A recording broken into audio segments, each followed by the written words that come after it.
Di sana-sini banyaklah kuman. Ingatlah untuk cuci tangan selalu. Sebelum kita renungkan firman, marilah kita berdoa dulu.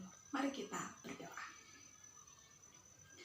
Ya Tuhan Allah Tritunggal, sumber segala hikmat, dalam kerendahan hati kami memohon Tuhan menuntun kami ketika kami rindu untuk belajar firman Tuhan.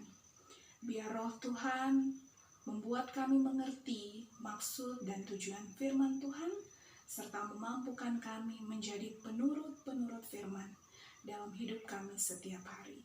Di dalam nama Tuhan Yesus Kristus, firman yang hidup, kami berdoa. Amin. Jemaat yang dikasihi Tuhan, bagian Alkitab yang akan menjadi bahan perenungan firman pada ibadah saat ini menurut surat Rasul Paulus kepada jemaat di Efesus. Kitab Efesus pasal 5 ayat 1 hingga ayat 6. Demikian dituliskan. Sebab itu, jadilah penurut-penurut Allah, seperti anak-anak yang kekasih, dan hiduplah di dalam kasih, sebagaimana Kristus Yesus juga telah mengasihi kamu dan telah menyerahkannya untuk kita sebagai persembahan dan korban yang harum bagi Allah. Tetapi percabulan dan rupa-rupa kecemaran atau keserakahan disebut saja pun jangan di antara kamu, sebagaimana sepatutnya bagi orang-orang kudus. Demikian juga perkataan yang kotor, yang kosong, atau yang sembrono, karena hal-hal ini tidak pantas, tetapi sebaliknya ucapkanlah syukur. Karena ingatlah ini baik-baik, tidak ada orang sundal, orang cemar, atau orang serakah, artinya penyembah berhala, yang mendapat bagian di dalam kerajaan Kristus dan Allah. Janganlah kamu disesatkan orang dengan kata-kata yang hampa, karena hal yang demikian mendatangkan murka Allah atas orang-orang durhaka. Demikianlah firman Tuhan, terpujilah Kristus. Shalom, salam damai sejahtera bagi kita semua. Saya sangat bersyukur bisa berjumpa dengan seluruh sivitas Akademika SMK Farmasi Penabur, walaupun hanya melalui virtual seperti ini. Ada pepatah yang mengatakan, tak kenal maka tak sayang maka tak cinta. Izinkan saya untuk memperkenalkan diri, supaya saya mendapat sayang dan cinta dari Bapak Ibu, rekan-rekan, siswa-siswi sekalian. Saya Pendeta Mary Christina Rungkat. Saya adalah pendeta dari GKST, Gereja Kristen Sulawesi Tengah, yang ditugaskan untuk menjadi dosen di Fakultas Teologi UKSW Salatiga. Kiranya dalam kesempatan lain kita bisa berjumpa bukan lagi secara virtual, tetapi bisa secara langsung. Nah, mendahului perenungan hari ini, saya mau bertanya, apa yang sudah kita lakukan sebelum kita mulai duduk di depan kamera kita masing-masing untuk ibadah virtual ini? Saya yakin sebagian besar kita akan mengambil cermin. Saya juga tadi mengambil cermin untuk melihat rambutnya sudah rapi kah, atau bajunya sudah cukup baik, dan seterusnya. Apa yang kita lihat di cermin, jika menurut kita belum baik, kita akan menjadi penurut cermin. Oh, ambil sisir untuk memperbaiki rambut. Oh, kayaknya bajunya perlu disetrika lagi nih. Atau lebih baik mungkin mencari baju yang baru. Nah, sama seperti cermin, hidup kita sebagai orang Kristen juga bercermin dari firman Tuhan untuk mengecek, sudah baikkah kehidupan kita? Sudahkah kita menjadi penurut Allah atau belum? Jemaat yang dikasihi dan mengasihi Tuhan, dalam kehidupan ini, apa yang disampaikan oleh Rasul Paulus kepada jemaat di Efesus akan sama juga dengan kehidupan kita yang sekarang ini. Nah, surat Efesus ini merupakan surat yang ditulis oleh Rasul Paulus ketika dia sedang dipenjarakan di Roma pada waktu itu.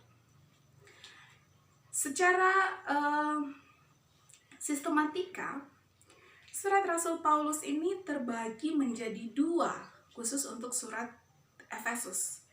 Yang pertama adalah pasal 1 sampai pasal 3 ayat 21.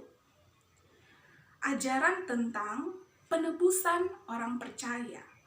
Paulus menegaskan bahwa orang yang percaya ditebus dan diselamatkan dengan rahmat yang dari Tuhan. Lalu bagian yang kedua adalah ajaran bagaimana orang yang sudah percaya dan ditebus tadi harus hidup. Jadi tentang cara hidup orang percaya. Itu di pasal 4 sampai pasal 6 ayat 20. Dan perikop bacaan kita, Efesus 5 ayat 1 sampai 6 masuk di bagian yang kedua. Ketika orang itu sudah percaya dan ditebus Allah, dia harus punya pola hidup yang baru sebagai manusia baru di dalam Tuhan. Surat Efesus ini, ketika kita melihat jelas apa yang dituliskan oleh Rasul Paulus, oleh Lembaga Alkitab Indonesia diberikan judul Hiduplah Sebagai Anak-anak Terang. Artinya apa? Saya pikir mungkin ini bukan sembarangan diberikan judul, tetapi ada dasar teologisnya bahwa Paulus yang kemudian diinterpretasikan oleh Lembaga Alkitab Indonesia mau menerangkan tentang identitas kita sebagai anak-anak terang. Kalau kita adalah anak terang, kita tahu betul bahwa kita punya sumber terang. Siapa sumber terang yang kita pancarkan itu? Dalam Yohanes 8 ayat 12 dikatakan, maka Yesus berkata pula kepada orang banyak, katanya, Akulah terang dunia. Barang siapa mengikut aku, ia tidak berjalan dalam kegelapan, melainkan ia akan mempunyai terang hidup. Jadi jelas bahwa terang hidup, terang dunia adalah Yesus. Dan kita sebagai orang yang percaya kepada Yesus disebutkan sebagai anak-anak terang. Rasul Paulus adalah seorang pelayan yang sangat bertanggung jawab dengan pelayanannya.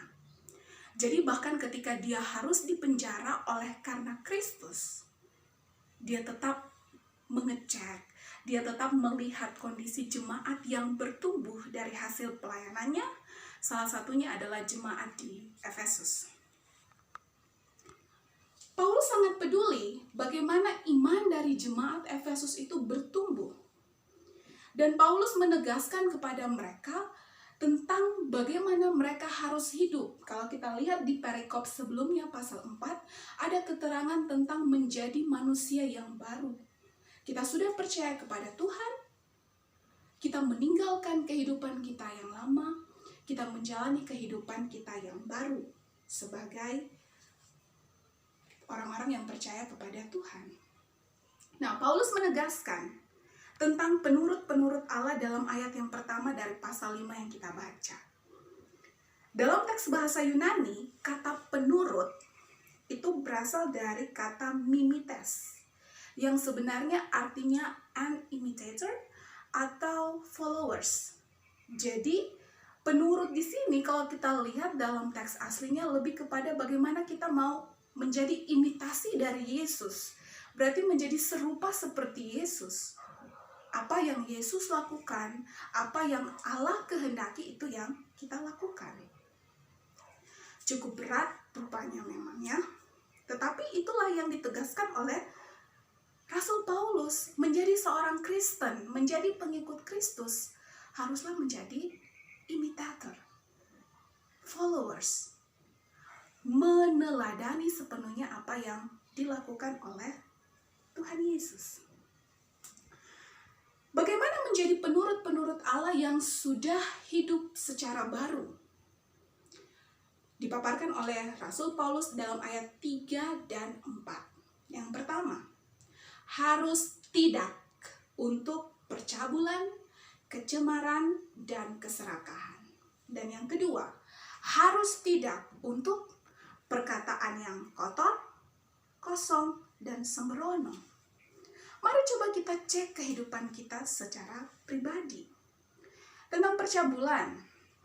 Nah, kata percabulan ini kalau kita lihat di KBBI, dia merujuk kepada perbuatan yang tidak sopan terkait dengan kesusilaan.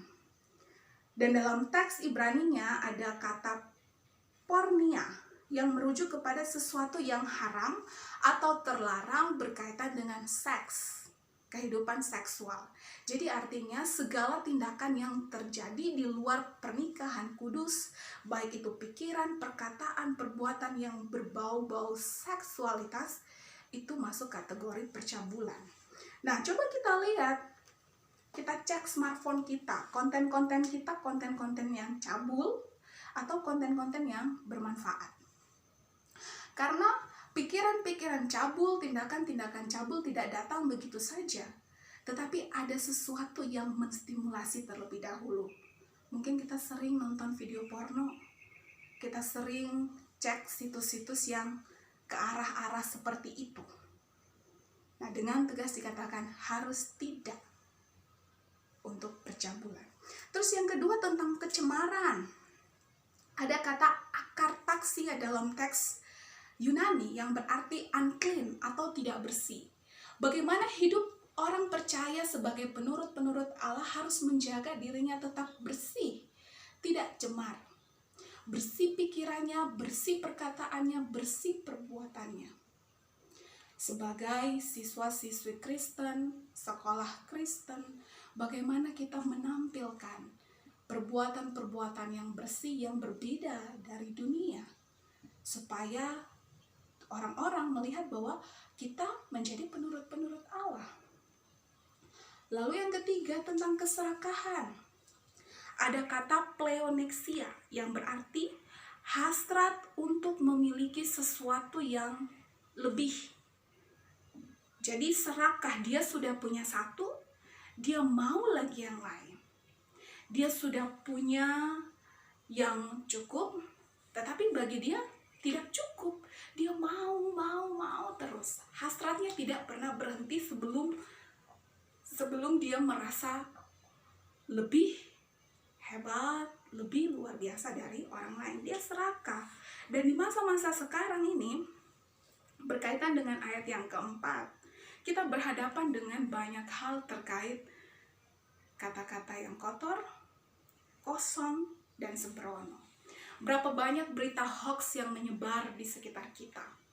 Kalau kita tidak bijak, kita bisa saja menyerap berita-berita itu begitu saja. Nah, di sini Paulus juga menegaskan bahwa sebagai orang yang percaya menjadi penurut-penurut Allah harus menjaga tutur katanya. Jangan ada kata-kata kotor. Coba kita lihat, kita cek kata-kata apa saja yang sudah keluar paling tidak di sepanjang setengah hari ini, yang memberkati atau justru yang menjatuhkan orang lain. Jangan ada kata-kata kosong. Artinya apa? Sesuatu yang bohong, yang tidak berguna. Kita harus bijak mengeluarkan kata-kata. Dan kata-kata sekarang seringkali juga tersampaikan lewat tulisan-tulisan kita di media sosial. Stop yang kosong, stop yang hoax. Rasul Paulus menegaskan itu.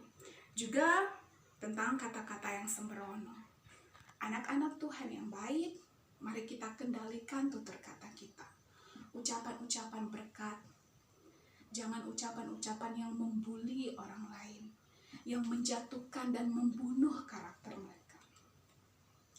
Dan apa yang ditegaskan oleh Paulus dilanjutkan dengan konsekuensinya di ayat 5 dan 6.